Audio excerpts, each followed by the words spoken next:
¿Qué nos invita a pensar esto? ¿No? Cuando ya ustedes tienen un paciente que tiene un diagnóstico establecido de un problema renal, la evolución hacia la fase terminal va a conllevar a que presente este cuadro, un síndrome urémico.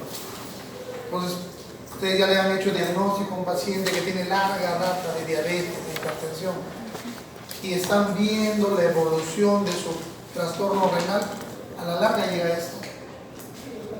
¿Queremos que llegue esto? No. La idea es darle un tratamiento médico adecuado, oportuno, para tratar de limitar el avance y la progresión de su enfermedad para que llegue a esto. ¿Puedes clicar? Ahí. Les presento un casito. Un hombre con 84 años de edad, ojo, antecedentes de hipertensión y enfermedad renal crónica. Además de eso tiene anemia y Parkinson y vive en una casa de reposo, o sea, familia no tiene. O si lo tiene ahí alojado. Como tratamiento habitual, losartán, diuréticos, maltofer, esfier, sulfato ferroso, levodopa y aspirina. Los que lo traen refieren tiempo de enfermedad 3 días. ¿Pero qué le pasó? Lo traen porque presenta compromiso del sensorio, no reconoce a los familiares, ni a las personas que normalmente están alrededor de él, orina muy poco, ha disminuido el volumen de su orina, a pesar de que está con diuréticos, lo cual los obligó a que le coloquen una sonda Foley y se obtuvo solamente 25 centímetros cúbicos. ¿Ya? Entonces, tenemos un paciente con trastorno de sensorio, como antecedentes hipertensión, enfermedad renal crónica, y no orina. ¿Qué los induce a pensar? ¿O qué deberían pensar? Que ese trastorno de sensorio lógicamente es secundario a un problema metabólico. Por los antecedentes, ¿a qué nos inclina? A pensar en un problema urémico. ¿Ya? Al examen, ¿qué se le encontró? Tendencia de hipotensión 90-60, borderline, mal estado general, desorientado, por momentos quejumbroso, que movilizaba 4 extremidades, escala de Glasgow 13/15. A las 2 sillas.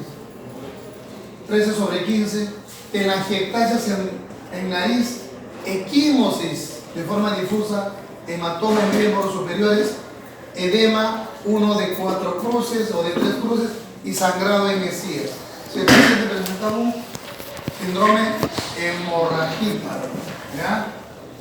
En el abdomen, dolorosa la palpación profunda en hipogastrio y fosiliaca derecha. ¿A qué sigue? ¿Qué síndrome nos planteamos? A ver, síndromes generales primero. Síndrome confusional. Levante la mano, pues, ya. Yo. Síndrome confusional, muy bien. Otro, agudo. Otro.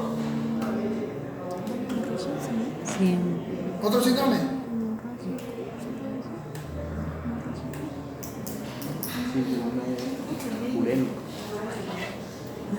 O sea, síndrome confusional agudo, descartar síndrome urémico. Ya, muy bien. ¿Qué otro? ¿Ah? Hemorragia hepática. Ya. ¿Qué otro?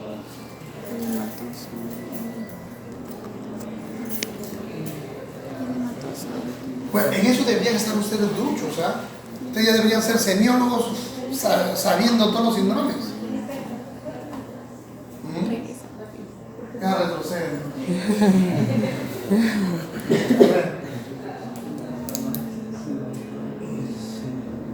Bueno, pero básicamente esos son los 2 síndromes principales.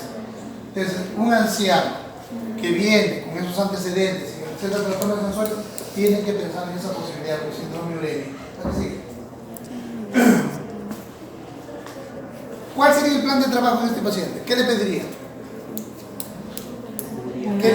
Urigratinina. ¿Qué más?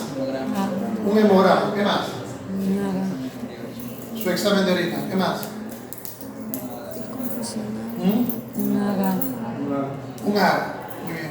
¿Algo más?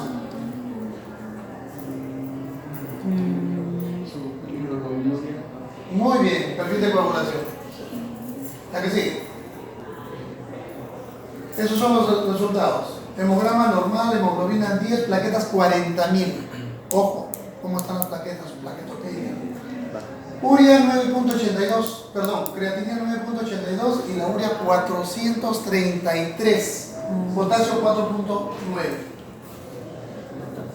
En la ecografía se evidenció un riñón derecho no visualizado, atrófico, un riñón izquierdo con un parénquima de 20, no hay hidronefrosis ni litiasis. Se encontró un volumen de orina de 30 centímetros cúbicos. ¿Qué hacemos con este paciente?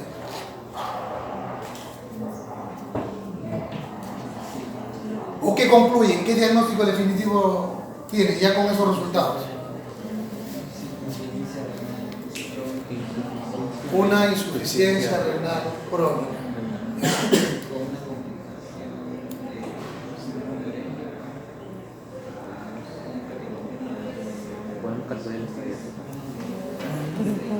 Pero no necesitan Que está con plaquetopenia, que está con trastorno de sensorio, que está con una urea en 400. Entonces, ¿qué cosa es?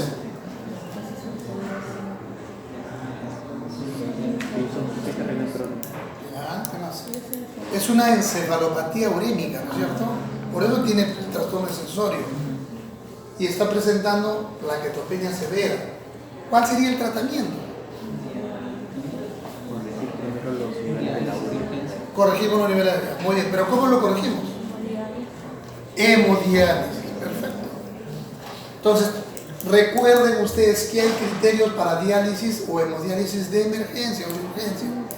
Urea mayor de 200, creatinina mayor de 10, potasio mayor de 7. O, esos son los laboratoriales. Y los clínicos, encefalopatía urémica, edema agudo de pulmón, gastropatía urémica con sangrado. ¿No? ¿La que sigue? Entonces, este paciente fue a diálisis. Pues. ¿La que sigue? Muy bien. Más o menos por el año 1847, un médico que se dedicó a estudiar los problemas renales en algunos pacientes observaba que estos evolucionaban, ¿sí? en ese año, ¿no? En esos años. Evolucionaban y se morían. Entonces él comenzó a tomar muestras de sangre. Tomaba muestras de sangre y lo que observaba era que la sangre aparentemente estaba contaminada con orina. Se mezclaba la sangre con orina. Y él fue el que acuñó el término síndrome urémico. ¿Ya? Como definición, ¿qué cosa es un síndrome urémico? ¿A qué le vamos a llamar síndrome urémico? ¿En quiénes se va a presentar el síndrome urémico? En los pacientes renales que están evolucionando. En la etapa terminal de los pacientes renales se presenta este cuadro, el síndrome urémico. ¿Cómo se presenta? ¿Cómo se define? Como un conjunto de alteraciones en estos pacientes, en sus funciones bioquímicas, fisiológicas. Se comienza a trastocar todo dentro del cuerpo de estos pacientes, ¿Como consecuencia de qué? Como consecuencia de la elevación de las toxinas urémicas. Y esto tiene una expresión, tanto sintomática como signos, como signológica, ¿no? ¿A qué sí? Cuando nosotros estamos con un paciente en la primera fase, ahora hay la insuficiencia renal crónica, ¿en cuántos estadios se define? En 5, ¿no es cierto? Entonces, cuando nosotros estamos en la fase 1, no da mayores molestias, es asintomática y es silenciosa. En la fase 2, lo único que nos puede hacer monitorizar, evaluar, seguir la evolución es los controles bioquímicos. A partir de la fase 3 se torna sintomática. Y en la fase 4 y 5 es la fase clínica específica de esto. Sí. Su etiología del síndrome urémico realmente no está bien clara, no es bien conocido. Sin embargo, podemos observar y se han identificado que hay sustancias tóxicas y que también hay una serie de alteraciones bioquímicas y fisiológicas en el organismo. ¿Cuál es el examen de laboratorio que nos ayuda a monitorizar y evaluar a sus pacientes? La urea y la creatinina. Estos se comienzan a incrementar y al incremento de eso se le llama azoemia. ¿Ya? Estamos enfocados en este momento en estar pensando en aquellos pacientes que tienen una enfermedad renal crónica terminal y que evolucionan a síndrome urémico. Sin embargo, ustedes tienen que tener en su cabeza que también puede presentar un síndrome urémico un paciente de forma aguda. O sea, de un momento a otro viene un paciente que no tiene antecedentes de hipertensión, no tiene antecedentes de diabetes, que es joven y presenta un problema de síndrome urémico. ¿En qué caso se ve esto? En la zoemia prerrenal, ¿no? De cualquier etiología, prerrenal, renal u obstructiva. Un paciente que viene por una neuropatía obstructiva y súbitamente comienzan a elevarse los niveles de urea y creatinina, comienza a hacer encefalopatía, a trastocarse todo. Estos casos son reversibles, pero depende de que ustedes los diagnostiquen rápidamente, ¿ya?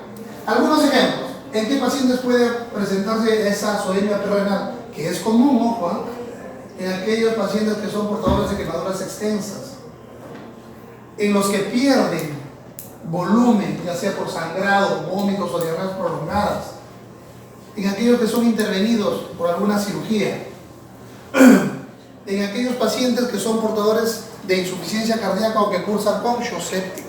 Estos pacientes pueden hacernos azoemia prerrenal, pueden presentar síndrome urémico sin ser crónicos. Ojo, estamos revisando pacientes que tienen enfermedades renales crónicas terminales, pero no deben olvidarse que se puede presentar en pacientes de forma aguda también, ¿verdad? ¿Es que sí? Entonces, ¿cuándo se manifiesta el síndrome urémico? Se manifiesta cuando la tasa de filtración glomerular cae por debajo de 20, algunos dicen 30. Entonces, esta depuración renal deficiente, ¿qué provoca? Acumulación de sustancias tóxicas. ¿A qué sigue? Los valores normales de urea y creatinina, para que lo recuerden, la que sigue. Y ahora sí, vamos a tratar de delimitar cuáles son las toxinas urémicas, cuáles son aquellos compuestos que van a provocar contaminación de la sangre. Y para ello lo vamos a agrupar en tres. En aquellos que tienen bajo peso molecular, en aquellos que están unidos a proteínas y en aquellos que son moléculas medianas. ¿Qué sigue? ¿Cuáles son los de bajo peso molecular? A la cabeza, la urea, los de bajo peso molecular. Le sigue oxalatos, ribonucleótidos, guanidinas, oliones, péptidos, purinas y pirimidas. Pirimidinas. ¿Qué sigue? ¿Dónde se sintetiza la urea? En el hígado. Es el término de qué? Del metabolismo de las proteínas, ¿no? Es altamente polar. Pero ¿qué debemos recordar? Existen transportadores especiales para la urea, tanto dentro del riñón como del hígado y los glóbulos rojos, ¿ya? ¿Cuál es su efecto tóxico? Inhibe el cotransportador sodio-cloro-potasio de la membrana, que sirve para mantener el volumen y el tamaño celular. Inhibe el óxido nítrico del macrófago. Puede actuar como elemento osmótico. Es precursor de las guanidinas.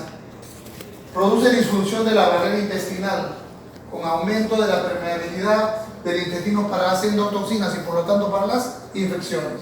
¿A qué sigue? Recuerden, hay transportadores especiales. Después que se había determinado que existían transportadores especiales a nivel del hígado, unidad de transportes A1, 2, 3 y 4, perdón, a nivel del riñón, se vio que también existía a nivel del hígado y del eritrocito. La urea, también su elevación genera radicales libres de oxígeno. Estos radicales libres de oxígeno están muy relacionados con el estrés oxidativo. Y ese estrés oxidativo está relacionado con ¿qué? Con las enfermedades isquémicas, neoplásicas, con el envejecimiento celular. ¿Qué sigue? Guanidinas. ¿Cuántos aminoácidos conocen ustedes? ¿Cuántos aminoácidos hay? 22. ¿Quién da más, quién da menos?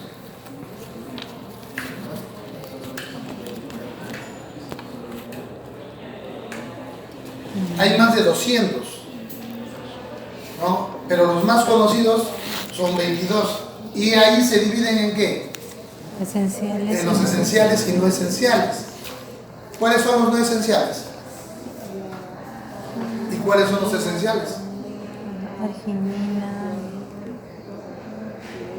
Como definición nada más, yo no quiero que me digan, como definición, ¿cuáles son los esenciales y cuáles son los no A esenciales? los que se producen en el cuerpo.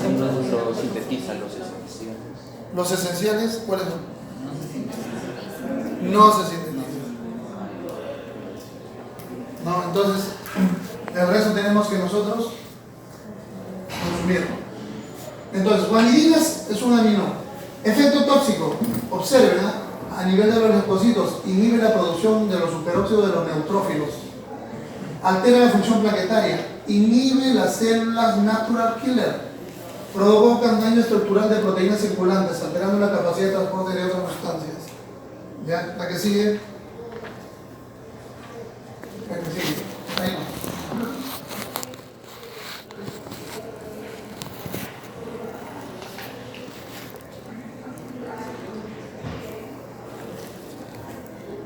Escribe.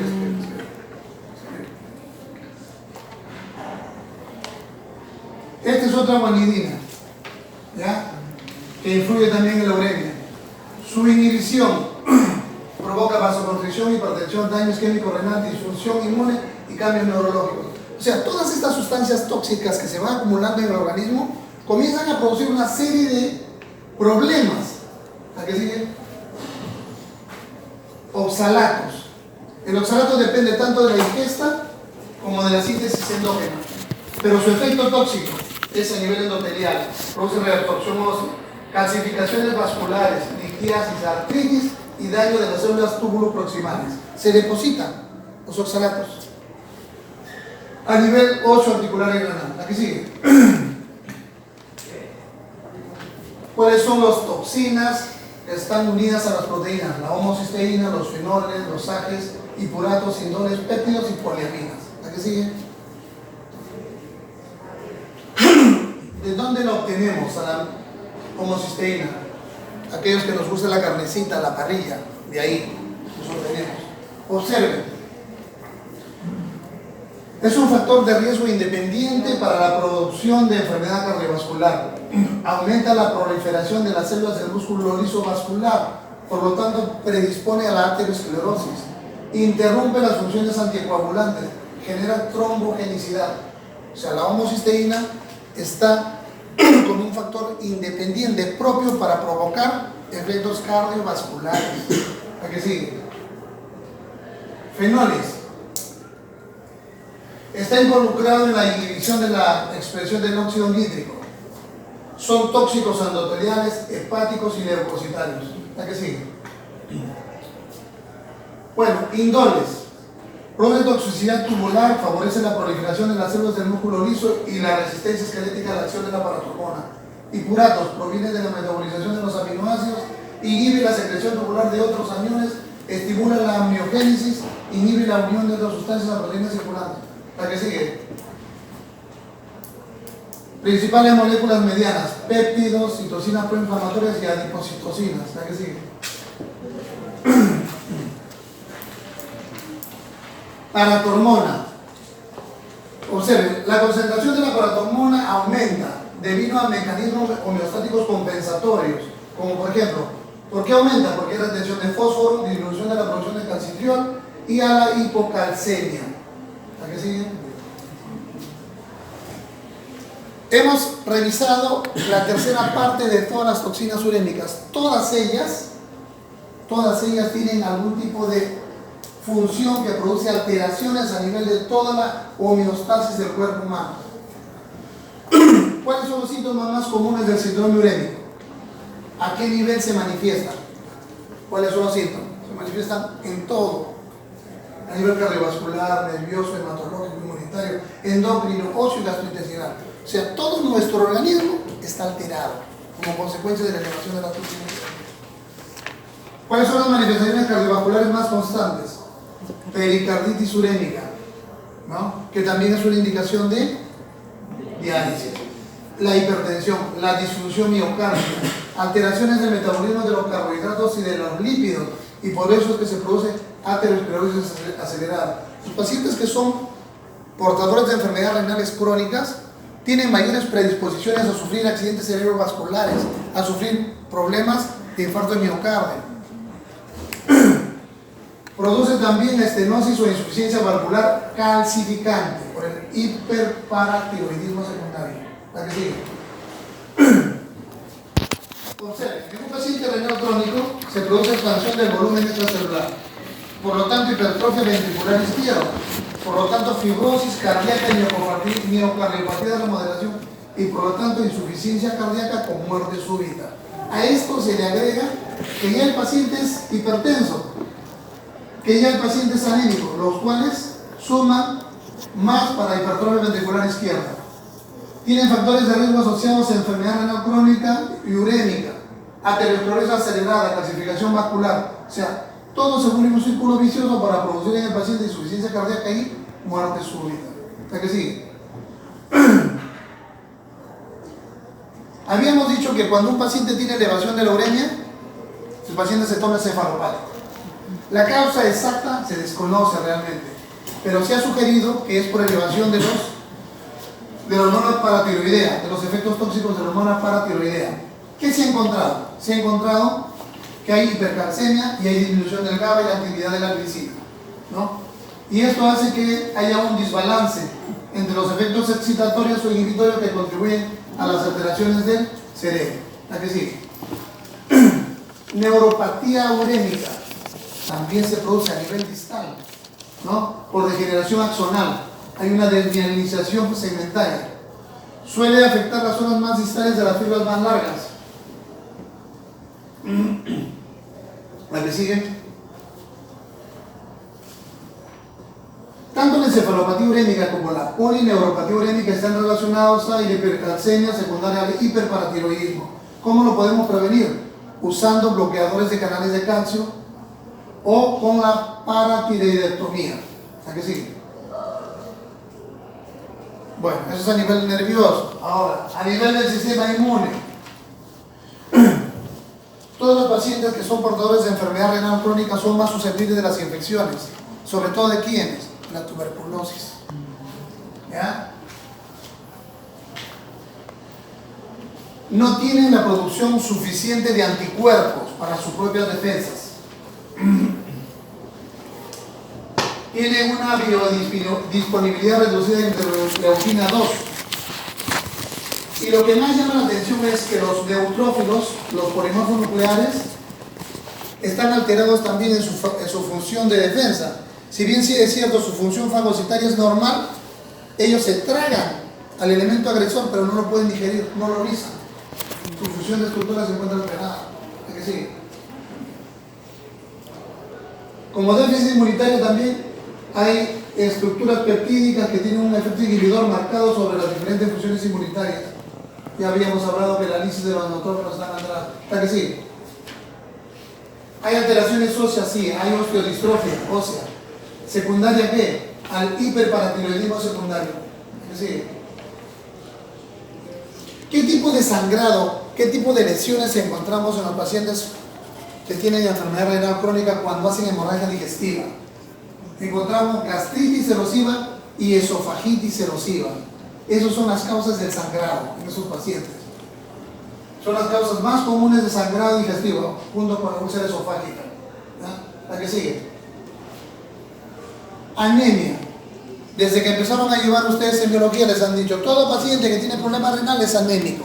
Esto se debe a qué cosa? A que la masa renal está disminuida, los riñones están atróficos y por lo tanto hay menor producción de eritropoyetina. ¿La que sigue? Trastornos de la coagulación. En el primer caso que les había presentado, observaron que ese paciente estaba con equimos, hematomas, sangrado de encías. Entonces, hay trastornos de la coagulación. Las causas son multifactoriales. Alteración tanto en la densidad como en la agregación plaquetaria. Hiperparatiroidismo secundario, anemia. Trastornos en la producción de prostaglandinas y tromboxanos. Actividad anticoagulante de la proteína C alterada, concentraciones altas de trombina, antitrombina, fibrinógeno y aumento en la cantidad de factor de von Willebrand. Aquí sigue. También en estos pacientes hay hipercatabolismo, hay intolerancia a la glucosa, aumenta la resistencia a la acción de la insulina. La que sigue. También es alterada la función tiroidea, los niveles elevados de hormona de TSH están elevados, hay hipotiroidismo primario, perdón. Está alterada la hormona del crecimiento, ¿qué sigue? Se altera también las hormonas sexuales. En los hombres, ¿qué observamos? Disminución de la testosterona y por lo tanto impotencia. En las mujeres, galactorrea y amenorrea. Hiperparatiroidismo secundario, osteodistrofia y hipercalcemia también se encuentra. ¿A qué sigue? Alteraciones enzimáticas, como por ejemplo, disminución de la gluconeogénesis, déficit intrínseco de las mitocondrias, el superóxido de dismutasa se encuentra elevado en los glóbulos rojos. ¿A qué sigue? Es decir, su definición, cuando empezamos, se produce una serie de trastornos fisiológicos y bioquímicos a nivel de todo el organismo. Nada marcha bien, nada. Las manifestaciones clínicas más comunes, cognitivas, alteraciones del sueño, alteraciones del olfato, a nivel vascular, a nivel cardíaco, a nivel respiratorio, hematológico, inmunológico, digestivas, nutrientes, endocrinas, óseas, metabolismo, minerales. ¿Para qué sigue? Estas son las manifestaciones clínicas más comunes. Un paciente que tenga usted, que es portador de una enfermedad renal crónica terminal, y que venga con mucho cansancio, calambres, agotamiento, encefalopatía, disnea. Entonces, esas son las manifestaciones clínicas más comunes. ¿A qué sigue? Otra relación de manifestaciones clínicas comunes. ¿A qué sigue? Los síntomas generales, ¿no? Escachurémica en pacientes renales. El paciente presenta anorexia, vómitos, prurito, astenia, baja de peso, somnolencia, fatiga. ¿A qué sigue? Orina poco. Nuevamente los síntomas, para que no se olviden: sed, náuseas, pérdida de apetito, confusión. ¿A qué sigue? Todo este cuadro, este espectro clínico, la única forma de que ustedes no se olviden es con el paciente, estando con el paciente, examinando al paciente, corroborando, escuchando lo que les dice, el motivo por el que viene. A nivel del examen físico, ¿qué encontramos? Oliguria, coloración cetrina de la piel, el aliento amoníaco que tiene cuando nos conversa, la turgencia deficiente de la piel, a veces están taquicárdicos, pueden escuchar algún grado de frote periférico o evidencia de derrame pericárdico. ¿Para qué sigue?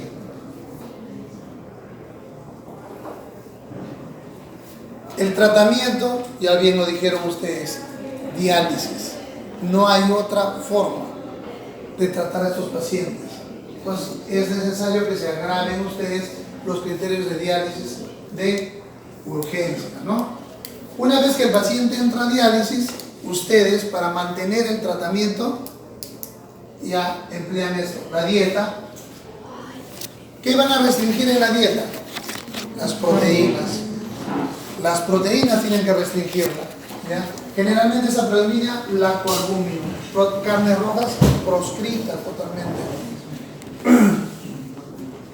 ¿Quién debe manejar esto? La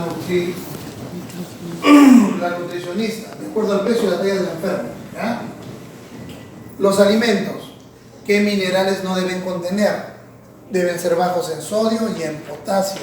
Si nosotros queremos darle al paciente algún tipo de verduras, estas deben ser remojadas por lo menos 24 horas para que puedan perder esos minerales, ¿ya? No pueden consumir alimentos enlatados, embotellados o con preservantes. Está contraindicado, proscrito, ¿ya? El volumen de agua también debe ser limitado, porque como no orinan, pues se sobrecargan y pueden ser edemas gordos, ¿no? Si estos pacientes contrajeran algún tipo de enfermedad, ustedes tienen que usar los antibióticos acordes a su función renal. ¿Qué antihipertensivos van a usar? Pueden usar inhibidores SECA, ARAS2, antagonistas. Si tienen síntomas, vómitos, esas cosas, antieméticos, tienen que darle suplemento de fierro. Algunos utilizan eritropoyetina, ácido fólico, calcio, vitamina D, protectores de la mucosa gástrica y sedantes en caso fuera necesario. Preguntas.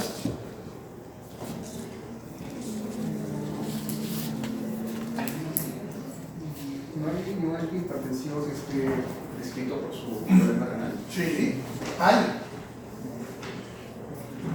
Si bien es cierto, ahora lo van a tener que decir en el seminario, los medicamentos, de acuerdo al grado de la enfermedad renal crónica, ustedes van a tener que delimitarlas, ¿no? Pacientes, por ejemplo, que tienen ya un grado avanzado y terminal y que pudieran de alguna forma estar reteniendo potasio, a esos pacientes no se les debe dar IECAS ni ARA2, sino cachondaronistas. Entonces eso va a depender del estadio de la enfermedad del paciente.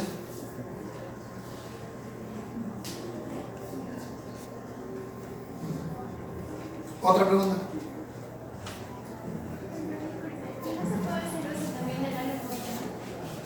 Allopurinol. Salvo que tenga gota, ¿no? No está dentro del esquema estándar para un paciente renal. El allopurinol. Sobre el tema de cardiología, había una señora que su familiar no quería que entre a diálisis porque prefería que era el último que todavía iba a pensar. Entonces este familiar tenía un familiar también que era enfermero que él lo quería manejar solamente controlando su agua, ¿no? O sea, midiendo qué también estaba de agua y qué cantidad lo botaba. Y de esa manera estaba tratando de manejarlo el señor. En ese caso, él decía que estaba yendo bien, pero totalmente complicado, y además deteriorar el caso de la señora. A ver, si nosotros evaluamos todos los trastornos que hemos visto dentro de un paciente renal, todos, o sea, los problemas metabólicos, fisiológicos, bioquímicos, endocrinológicos, enzimáticos, inmunológicos, ¿qué podríamos estar manejando solo con el agua? Evitar que se congestione. Y el resto, las toxinas urémicas, la hipercalemia. O sea, si lo dejas solamente con el agua, estás dejando que ese paciente evolucione de forma natural esa enfermedad y se muera. Justamente los casos de muerte de estos, el porcentaje de muerte de estos pacientes ha disminuido desde que se inventó la diálisis. No hay otra alternativa. Y lo otro sería el trasplante, ¿no? Pero otra alternativa no hay. Irremediablemente ese paciente se va a morir si es que no lo someten a la diálisis. No hay otra forma de suplir la función del renal. No te va a orinar, lo vas a sobrecargar. Es muy difícil. Nefropatina diabética, ¿por qué es tan baja el porcentaje de no pasar más de 5 años? ¿Qué es esta principal complicación? ¿No pasa 5 años? No, o sea, menciona nuestra doctora ahí un ratito que mayormente están por un programa de 5 años, ¿no? Pero más de eso por otras complicaciones propias de diabetes que puede sugerir. Porque mencionaba que otros pacientes que no estén diabetes podría llegar hasta muy bien 30 años, quizás 20 años, pero 5 años estaba con propia diabetes. No, no es tan cierto eso. Existen dos factores fundamentales. Uno, que tú le des un diagnóstico oportuno y un tratamiento adecuado a ese paciente.